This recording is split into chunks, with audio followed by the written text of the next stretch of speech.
The best fisherman. Thank you.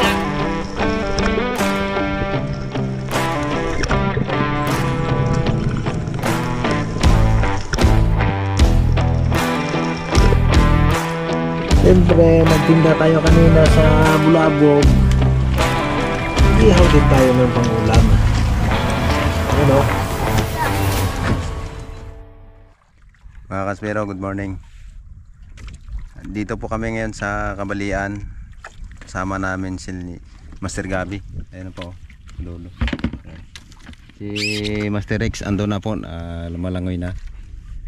Dito kami ngayon sa may Bukatabon na sinasabi nila. Doon sana kami sa gitna, kaso lang doon mga kaspero, daanan talaga namin yung hindi lang 5 bangka. At nakuha namin na akala namin yung lubid na hinuhulog nila ay yung pinakaangkla nila. Nilapitan namin, pero actual po na nakita namin na hose yung hinuhulog nila. Bali hindi lang 5 na kompresor. Yun pala ang kalakaran dito talaga sa Kabalian, mga kaspero. Tingnan lang natin kung meron kaming madadali dito, kasi yun nga, naabutan namin. Dito naman kami sa pangatlong mababaw, pero dundan ulit kami ng 2, mga kaspero. Ayun o, hindi naman kami pwede mag video na malapitan sa kanila, kasi kapwa rin natin sila na mangingisda, at hindi naman pwede na kami mismo ang makagitgitan nila, mga kaspero. Alam nyo naman yan. At bahala ng ano dyan, sa kinaukulan kung mapanood nila ang video na to. Salitain din natin si Master Gabi kung ano ang nararamdaman niya sa actual na nakita namin, mga kaspero. Mga kaspero, sa ganitong pagkakataon, parang nakakawalang gana mamana. Kasi itong lugar na to, dito lang kami pumapana ng malalaking isda, mga pelagic, mga kingfish, king mackerel, at mga unicorn. Kaso ngayon lang kami nakabalik dito, halos ilang buwan kaming hindi nakabalik dito. Pagbalik namin, ganito na yung pangyayari. Ang daming mga illegal, hindi naman natin sila mapigilan kasi ultimong kuan nga, nanguhuli, walang magawa, lalo pa kami. Kaya tiyagaan na lang natin kung anong mahuli natin dito. Pag wala, lipat tayo ng ibang spot. Shout out sa mga good fisherman dyan. Ingat na lang kayo, ingat. So, shout out na lang sa mga nadaanan namin. Ingat na lang kayo dyan, baka kasi karamihan dyan ay nasa slide na tinatawag. Ingat na lang. Ano pa nga ba ang magagawa natin, mga kaspero? Wala tayong magawa dyan kung ganyan talaga yung uri ng ano nila, yung kalakaran ng paghahanap buhay. Ang dami nila, mga kaspero. Dami nila, mga kaspero. Halos nasa ano yan, 8 o 9 na bangka. Ayun na oh, lumapit na sa amin. Sasabi lang talaga natin na hindi patas yung paraan ng kanilang paghahanap buhay. Pwede naman sila na kagaya namin para hindi overfishing. Kaso lang, okay lang, mga kaspero. Abangan na lang natin ano madadali natin dito sa Kabalian. At ito na nga po ang unang drop natin, mga kaspero. At dito na tayo nag-open ng video natin sa baba. Kung makikita natin yung ilalim ay parang nakakawalan din ng gana dahil sa nakita natin kanina, pero hindi pa rin tayo nawalan ng pag-asa kasi kailangan pa rin nating magtiyaga po dahil malayo ang lugar na to sa isla ng Boracay, at kailangan nating kahit pang gasolina man lang ay makabawi tayo. Kaya tiyaga kahit malalim, tiyaga mag-antay. Siyempre pag ganito kalalim at medyo magtagal ka sa ilalim, mga kaspero, mag-antay, ay siyempre pag ahon natin yan ay grabe yung hingal natin. minsan nararanasan namin na nanginginig-nginig na yung kalahating katawan namin, namamanhid na sa sobrang pigil po ng hininga. Yun, kahit hindi kalakihan yung pinapana natin, ay kailangan natin mag-ipon para mayroon tayong pangbawi ng gasolina, mga kaspero. Yan yung gabay. Di po ba, maliit lang siya. At dito po ulit, mga kaspero, marami tayong nakikitang mga maliliit na unicorn. At sa bawat drop nga po natin ay ambos talaga ang ginagawa natin, at kami po ay nagtatago mabuti sa gilid ng bato para hindi tayo gaano mapansin ng kung may luyaw na lalapit. Kasi napansin ko po, napakailap na po ng isda sa lugar na to. Ayun, talagang wala pong malalaki halos. Yung nadadali natin ay yun lang, pero okay na rin to. Kailangan natin tong kunin para makapag-ipon tayo ng pangbawi gastos, mga kaspero. Kung nakikita nyo po sa lalim, ito ang kulay ng ilalim, mga kaspero. Yan, medyo madilim-dilim na. Iba naman ang kulay na ng tubig pag sa taas na po tayo, kasi yun nga po, ang lugar na ito ay medyo may kalaliman na. Kaso nga lang, mga kaspero, pag ganito na po ang uri ng at kalakaran ng iba na nangingisda sa lugar na ito, ay siguro kahit kami din ay mawalan na rin ng gana na bumalik pa dito, kasi sa sobrang dami po nila, mga kaspero eh.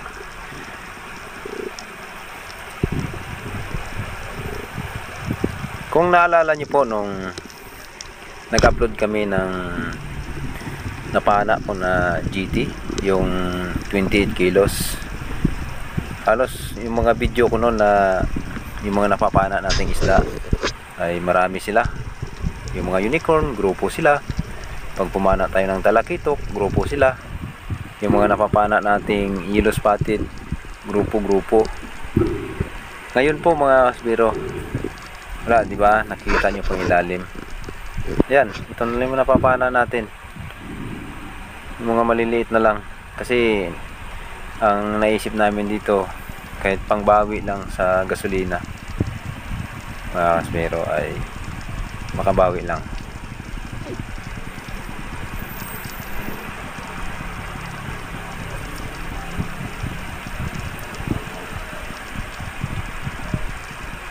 At dito po sa pag-drop natin ay mayroon tayong nakitang mga lampano. Ayan o, grupo. Ito naman po kasing lampano, mga kaspero, ay luyaw. Ayan, medyo marami sila, at tayo po ay nakadali ng isa.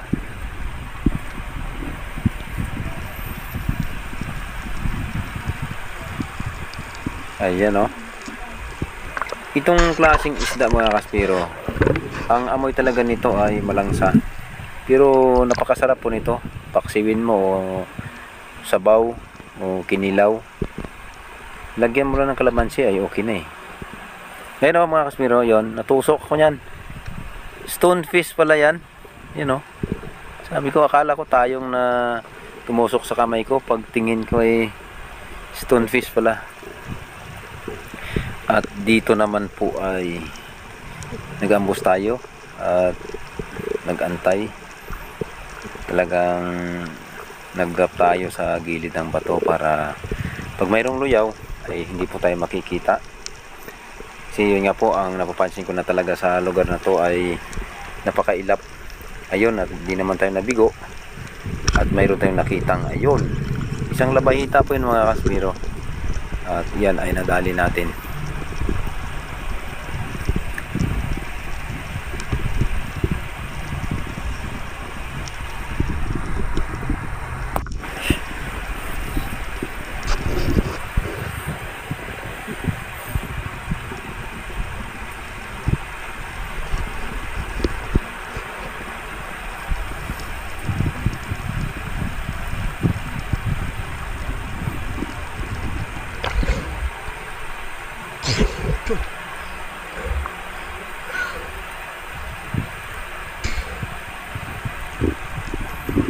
Ayun, isang malaking labahita po ang nadali natin dito.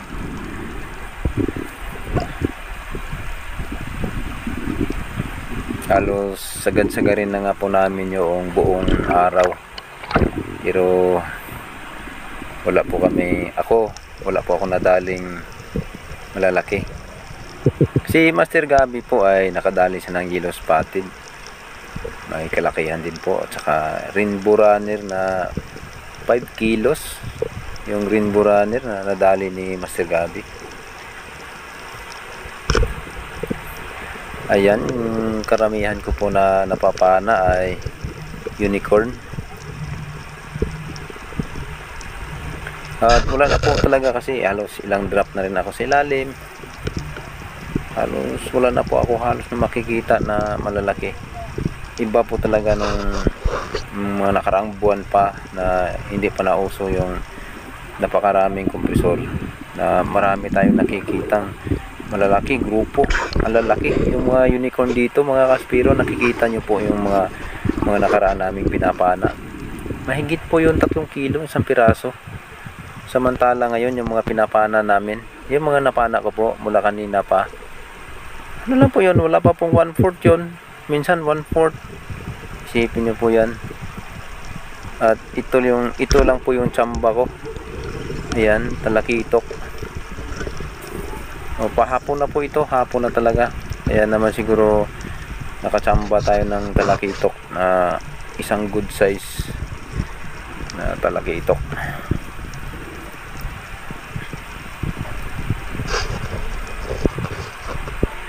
Kung hindi pa po tayo mag-antay ng medyo matagal sa ilalim, hindi pa po tayo mga kaspiro makadali ng ganitong luyaw.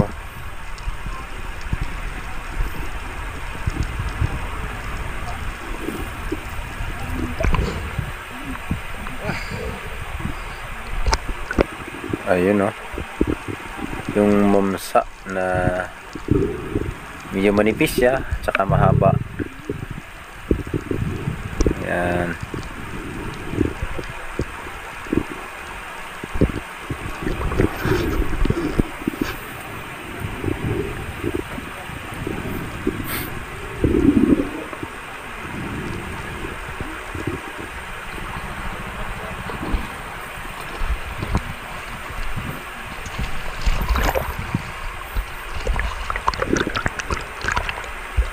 Talagang yung araw namin ito mga kaspiro ay sinagad talaga namin hanggang maghapon.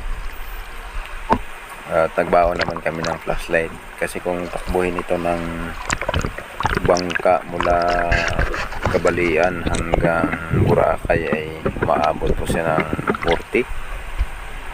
Kung hindi naman kargado yung bangka at talagang mabilis yung patakbo natin ay nasa ano lang po siya, 30 minutes o mahigit, mga 35 minutes, ganun po mga kaspero.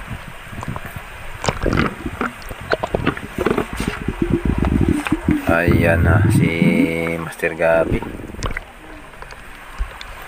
nakadali din siya ng unicorn.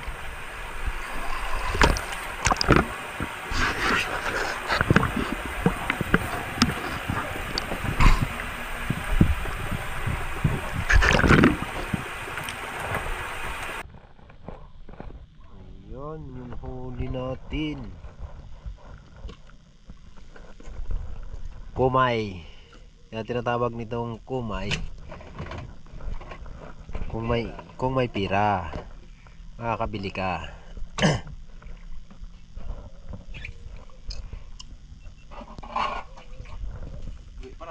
Ito, pakol. Tigerfish, pakol. Kaya tinatawag daw na pakol. Pakuluan para matanggal yung kaliskis. Ay.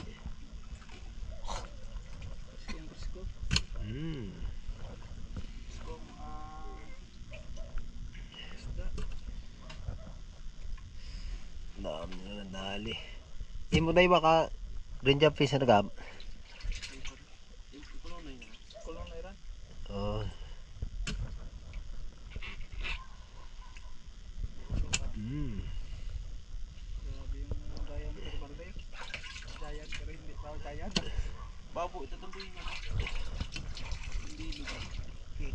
Mo naglamig.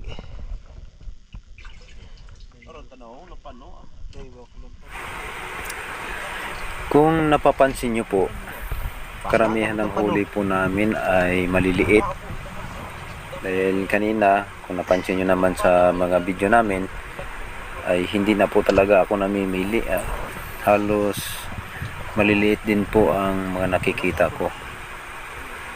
Kaya umano na talaga tayo. Pumana lang talaga tayo na hindi na talaga tayo namili. Kasi kung mamimili pa ako at mag-aantay pa ako ng malaki, at sa totoo po, hindi naman ako nakapana ng malaki. Si Master Gabi lang nakapana ng dalawa. Hindi tayo makabawi ng gasolina natin. Medyo nakarami din po kami kahit maliliit lang. At saka may dalawa pang malalaki na nadali ni Master Gabi. Ayun, yan po lahat ng huli namin mga kaspero. Si ito lang bibili. Dito kami ngayon, oh. Shout out! May isda si Kadudoy, oh. Shout out sa mga bumibili. Ayan, oh. Dami din isda, oh. Yan. Yan mga kaspiro, bibili sila. Ano? Hindi na sila makatanggi ngayon. Apo, parang ubusin yata. Ayan na ang barangay. Si Boss Ronnie, oh. Gamaritis na yung mga isda. Lampan, ha? Kala ko yung piyon mo na pagkita. Pero may kagapos pagkita. May ihapon, may kwan. Po ang mga tao po ay kanya-kanyang kuha sa styro. Hindi na po namin sila mapigilan.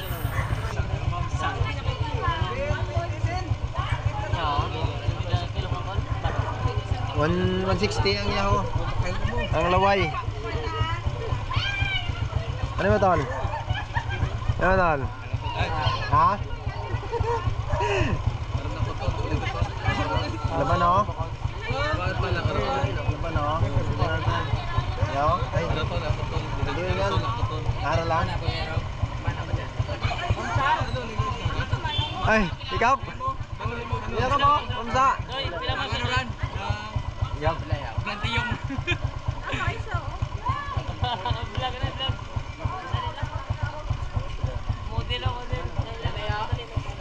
Bibili si Kapitan. Kapitan Jason.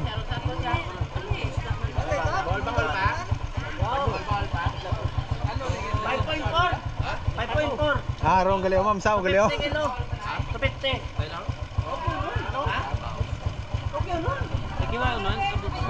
Kata si Kapitan. Pangalan Kapitan. Swiftly.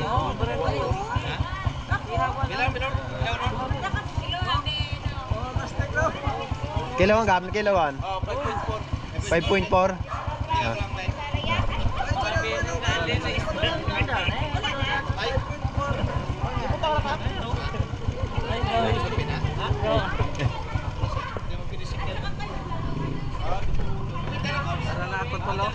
Pila nila 1 kilo. 250 lang si mo. Kilawan eh lang.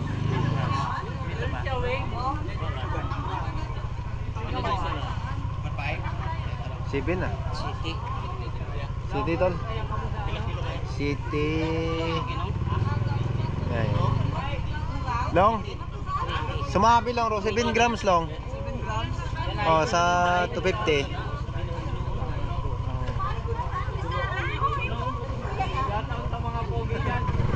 Ayun, si Karande. Tol. Sula tol. Dami pa rin po. Daming na, daming mamimili. Oo.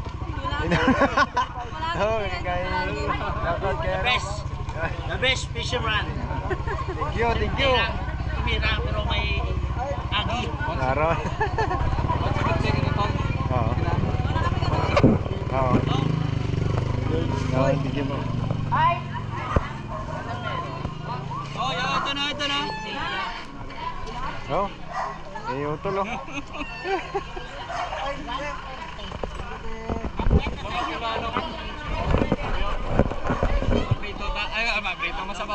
Ay, labasan. Fresh na fresh from the farm. From the sea. From Kabalayan Bank. 150 ko to tol. Oo. Sige lang. Go. Sunog pa ka. Siyempre, nagtinda tayo kanina sa Bulabog. Nag-ihaw din tayo ng pang-ulam.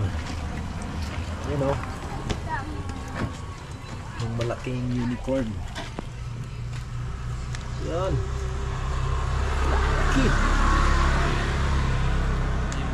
Saka may kasamang maliliit. Ayan.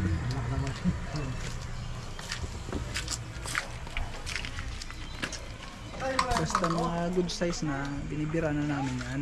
Siyempre tayo titira. Masarap pang ulam yun eh. Rick. Namnam na! Ulam na! Ayun. Arat na! Mga kabagis, tara na! Kain na tayo, hilaw pa pala. Huwag mo na magbiyahe. Antay mo Huwag na mo na maluto. magbiyahe. Full charge na kayo. Sakto ganun magluto. Full charge na, pwede karno pa daw. Ngayon, ilan ba yung nadali mo kanina? Ilan? Ang laki po ng nadali ko. Stone shot pa mga kaspiro. Apo. Ganyan ang kabang ni si Ay, agri ko tao namin ton kilamo. Kyle Adventure. Oh, ano? At hindi ni Kyle. Yan yung nadali natin. Grabe. Ang lupit. Ang lupit! Lupit talaga yan. Ang lupit talaga ni... Basta mga good size na, Adventure. binibira na natin yan kasi yan ang buhay namin to. Hindi man nag-fishing yan. Yan eh, laman tiyan na yan mga kaspiro.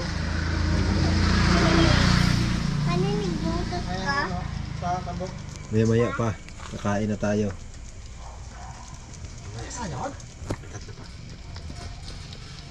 Gob. At least nakadali tayo kahit nawalan tayo ng pag-asa kanina. Kasi maraming Resort. nagko-compressor pero nakadali pa rin tayo ng Rainbow Runner, Yellow Spotted na GT, tapos dalawang unicorn, tapos may maliliit rin na Rainbow Runner. Si Master X naman nakadali ng GT at saka Ayun. what? Tawag doon? Green jump fish. Yung green jump fish. Ayun. Yan si Mr. Rex yung nakadali. May maliit tayo na kinilaw na green jump fish. Green jump fish, Rainbow Runner. Ito yung buto. Ayan, ihawin natin to kasi sayang. Yung kinilaw natin nandun sa freezer. Pinalamig muna natin ng konti kasi masarap daw yun pag medyo malamig-lamig. Pag sa kabalian po kayo nagko-compressor, okay lang. Kasi kabalian naman po yun eh. Malalim eh. Pero dito po sa paligid ng isla ng Boracay, please lang, wag nyo naman kaming kompetensyahan dito. Kasi minsan nagkasabay-sabay tayo dyan sa laot eh.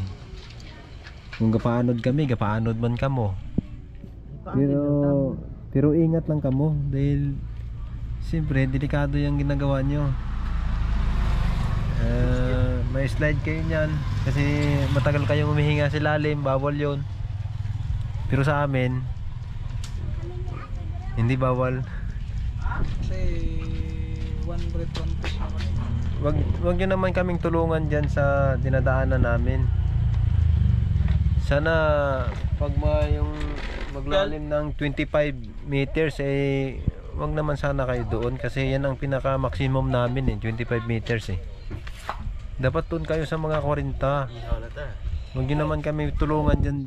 Wag nyo naman kami tulungan sa paikot ng isla kasi Kumbaga, hindi rin kami pabuligi o dyan sa isla, kaya rin namon. Parehas lang tayo na mamana eh. Day papa mo kayo na? Parehas lang po tayo na mamana pero logoy kami, humihinga kayo sa lalim eh. Shout out na lang sa inyo ha. Ano po, sa